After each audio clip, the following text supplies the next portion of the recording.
Today we finally got some new info on Back 4 Blood. During the Future Games showcase from earlier today, we saw a pretty brief gameplay walkthrough of one of the levels that we actually saw in the alpha, but there is some new information that we learned and a couple things that I want to point out. We learned about a new release date, there's more info on the upcoming beta, and we've got some new features to talk about.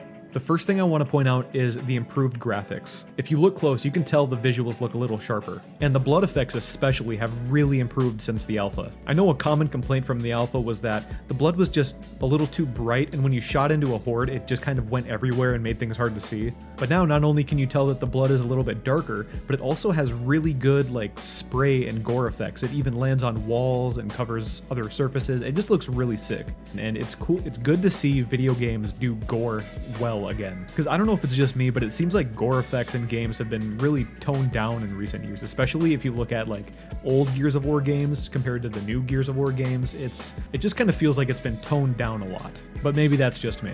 If you look here, you can also see this little glint that the guns give off. It's a nice quality of life improvement because the game itself is pretty dark, so making key items like this easier to see and find is something that's just going to be really nice in the final game. Another big improvement that I noticed during the walkthrough was the banter between the survivors. In the alpha, the survivors didn't actually talk very much. There was a little dialogue here and there, but Turtle Rock actually came out and said later on that only about half of the voiceover was in the alpha. And just from watching this walkthrough, you can really tell how much has been added. Everyone ready? Follow my lead if you can keep up. Just try not to do anything stupid.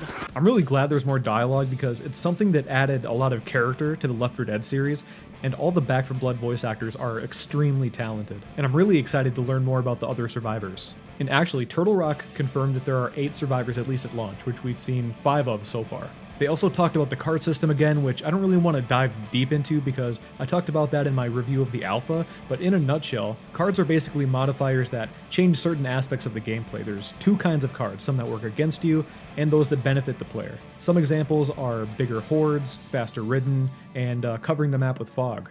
Some that benefit you would be faster reloads, regaining health on melee kills, and being able to hold more support equipment. The devs also spoke a little bit more about the new boss type, the Ogre. They said the Ogre is meant to present players with a choice in that moment, to either fight it then and there, or to run and fight it later when you and your team feel better equipped. But I want to say that in the alpha, you actually encounter the Ogre like 2 or 3 times, and me and my team just kind of ran past it and never actually had to kill it. So maybe in the full game you come to a kind of a pinch point where you have to fight and kill the Ogre, but I just wanted to point out that I never ran into that in the alpha.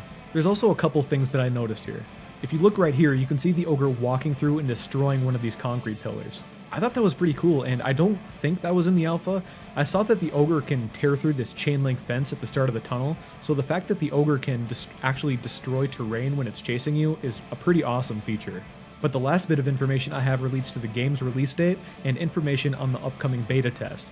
And unfortunately, the game did get delayed. It was originally going to come out on the 22nd of June, but it's now dropping on October 12th of this year. Which isn't too bad, honestly. When I first saw that it was getting delayed, I was expecting like a year. But if a few extra months of dev time helps this game launch in the best state that it can be, then I don't know how anyone could argue with that.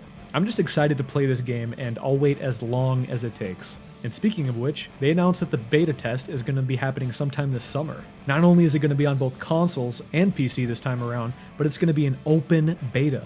So anyone who wants to can hop in and try this game out, which is really exciting. I know a lot of people were pretty bummed out about not getting to try the alpha, but trust me, the wait will be well worth it, guys. But that's it. It was a pretty small Back 4 Blood update.